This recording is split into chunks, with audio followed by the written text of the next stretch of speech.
Oh, hey, what's happening there, YouTube? It's Brian House here for Housework, and today we are in the new workshop and studio. If you're not familiar with this project, you can head over to my Instagram page. There is a ton of videos kind of showing the build out of this space. This is my new workshop and studio, and I talk a little bit about it in the last video where we made the rolling workbench. Thank you so much for everyone who gave me feedback on that, and I really appreciate kind of the welcome back. Just being here working by myself and not really talking to you as in YouTube.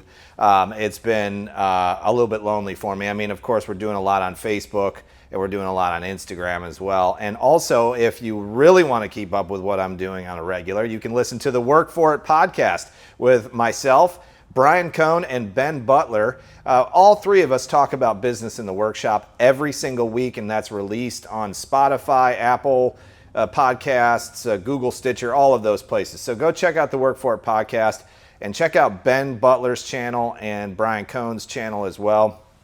Those two guys are doing fantastic things, and we're all kind of in different stages of business development. So if you can imagine somebody doing woodworking and doing it out of their garage, and another person being a knife maker and being young and starting out, that's kind of a whole sort of process that we discussed during the podcast and a bunch of other goofy stuff too. So go check it out, Work For It podcast on any major podcast platform. And then also head over to my Instagram channel, because you'll see there every day I'm uploading things there. It's just a much easier way to communicate.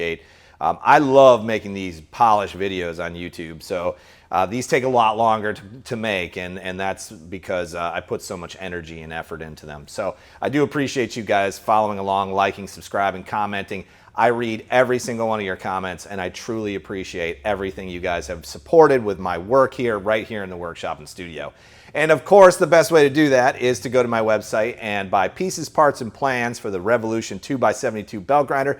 It's an industrial belt grinder kit that you build, or if you're in another country other than the US, you can buy plans and you can build it yourself. So again, guys, thank you so much for supporting my work. I truly appreciate it. Now, on to today's video. We're actually here to clean up some stuff. Behind me, and you can see this right above my head here, is a mezzanine. This space is 25 by 50, so if that gives you any indication, it's about 1,200 square feet. And then I needed some more room, some more storage. Right along this wall here, there was a wall here. I tore it out. My son Dexter and I had an awesome afternoon and evening destroying that office that was there. The setup and the layout in here just didn't make a ton of sense for what I wanted, so we destroyed it, and then we built it back using basically tube steel, structural tube steel, I-beam, and 1/4-inch plate. Now you're saying to yourself, Brian, why the heck would you tear out a wall and an office and then build it all back in steel? And the number one reason is because we wanted a really heavy duty structural scenario, so we could store things up there, real heavy things like kits and metal, steel, hardware, all of that. And that space above there was just wasted space. There was just nothing but electrical and air conditioning, ducts and stuff like that just didn't make any sense. So we moved all that and got rid of all that, and now we're using it as storage. Also, it's steel and it can't catch on fire, which is kind of a big deal to me. I didn't share this in any other video on YouTube, but on Instagram I did share about I had a small fire in my old shop right before I moved into this shop, and scared the living crap out of me. So super important to me that I don't have a whole lot of wood in here, a whole lot of consumables, because that could have been a lot worse than it was. Anyhow, so the mezzanine, we built it. It's fun. It was great. It looks cool. We still need to paint it. We still need to put a rail around the top, and there's a whole bunch of other things. I want to do a rolling staircase and maybe a dumbwaiter and a couple other things. But for now, it's a functional storage area. And underneath it is just a functional mess. When we moved in here, we really had to keep moving forward as far as shipping kits and running our business. So there wasn't a ton of time to actually focus on storage and organization. We just kind of moved in here, started packing kits. Things were everywhere. It was kind of a nightmare a little bit, but we got through the holiday season, and now we're in January, so it's like, we're slowing down a little bit, and we should be able to now get organized. So today, we are going to be building some pallet racks from our friends over at Uline. I did pay for them. This is not a sponsored video by any means. I paid full price. Uline has awesome stuff. I buy all my packing and shipping stuff from them, and they also sell pallet racking. And yeah, so we're going to be cleaning out this space. That's the first step. Let's get that done first. Clean out all that stuff, get it moved out of the way so that we can start our assembly of the pallet racks. Okay, so now we got everything offloaded off of the forklift, and just wanted to give you guys a quick frame of reference. The mezzanine that I built is 28 feet long by 12 feet wide. It's a little over 300 square feet. There is a bathroom sort of in the middle of it, and there's a cantilevered area that's kind of in front of the bathroom, so that's really not a usable space. However, the space behind me, what I did was, as I measured it, and of course put it into CAD so I could kind of see like how many pallets, you know, I averaged the size of the pallets that I get from my steel distributor and kind of built that all into CAD so I could kind of see, well, if I have to get this many pallets and blah, blah, blah, right? So it's important for me because, you know, I don't want to do this twice. I want to do it just one time. Now, the way you can order these pallet racks is height and depth and width. There's all different like scenarios you can kind of put together. In this case, I went with 8 foot tall by 4 feet wide, and I did 3 of those sections, so I'll have a total of 12 feet. And that way it'll fill the space right behind me. And that's good because the space over in this corner will still be available. If I decide I want to move my hardware bins over there, I can. And then this area becomes kind of an all-encompassing area for shipping and packing, which is kind of important because I'm always shooting video in here, and I'd really like to be able to have non-cluttered space behind me. And yeah, so that's kind of how I went about the figuring of all of this. Anyway, I don't think this is going to take that long. I think assembling these is going to go pretty quick. They're pretty light, and to give you an idea of cost, all of this pallet racking, including some of the additional bracing that I purchased because some of my pallets are really heavy, like 5,000 pounds plus, it was $1,600 shipped to my workshop. So not too bad. So just consider that if you're in the market for some pallet racking. Anyway, let's get started. Let's put this thing together and get it built because I got a truck coming with 200 more kits, and I have nowhere to put them.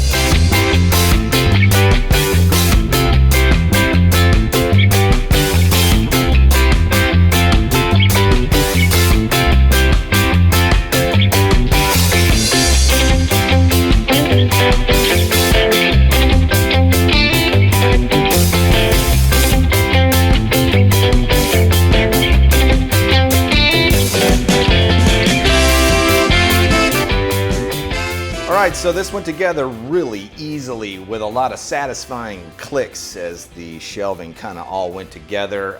Super impressed with the product, how quickly it went together, how sturdy it is. You saw me climbing around on it to kind of get things adjusted, and I am just really stoked to have more storage in my new workshop and studio that's really rated for all of these heavy pallets that I've got coming in. Some of the things to consider too is you can buy additional structural members that go in between the shelves. You saw me putting those little metal braces that go through the center.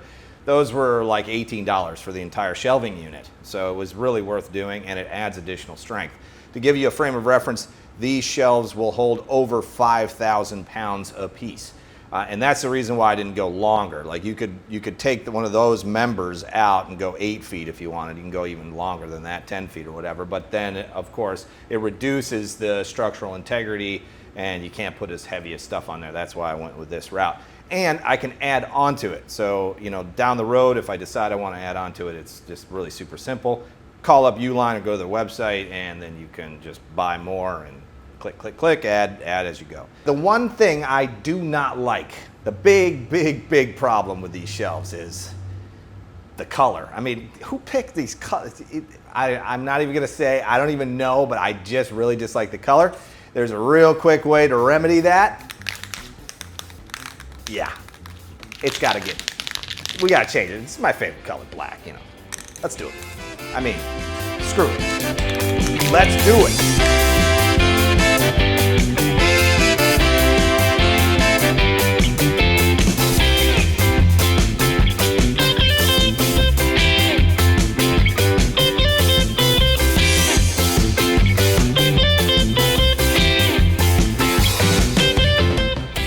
So one of the things to consider when you're putting shelving up like this is the ceiling height and your fork height. And you don't want the forks to go so high that your load hits the ceiling, or if you have a headache rack, that would hit the ceiling. So what I did to kind of get around that was I put 2 marks on my forks. There's 2 little arrows, and when those 2 little arrows come together, that's the max height that those forks can be when they're under this mezzanine. That's a really super important piece of information to know, especially when you're driving and doing like 10 other things at once. Yeah, you're gonna wanna know, like, does the forks, well, they're gonna hit the ceiling or, destroy whatever's above you. That would not be cool. So anyway, guys, I think this project is a success. I can't believe that I actually own pallet racks. Makes me think like, my transformation into an internet industrialist is actually starting to take shape. But all joking aside, I really do appreciate all the support everyone has given me over the last 2 years here on YouTube and on Instagram and on Facebook, and supporting the Revolution project, because without that, none of this is possible. I work hard every single day to make sure that I'm always moving forward, not just my business, but me personally. And this video creation content stuff is really important to me. When I made that last video about doing the rolling workbench, I really started to realize how important all of this is for my mental health. So anyway, I truly appreciate you guys hanging out in my workshop and studio this week. Thank you so much. I hope you guys have a good working week ahead. Hard work and good luck. My name is Brian House, and this has been Housework. Maybe Housemade. I don't know. Everybody, the votes were split. There was a lot of housemaids, though. There was a lot of people that said housemaid, so we might be changing it to housemaid. So cheers, guys.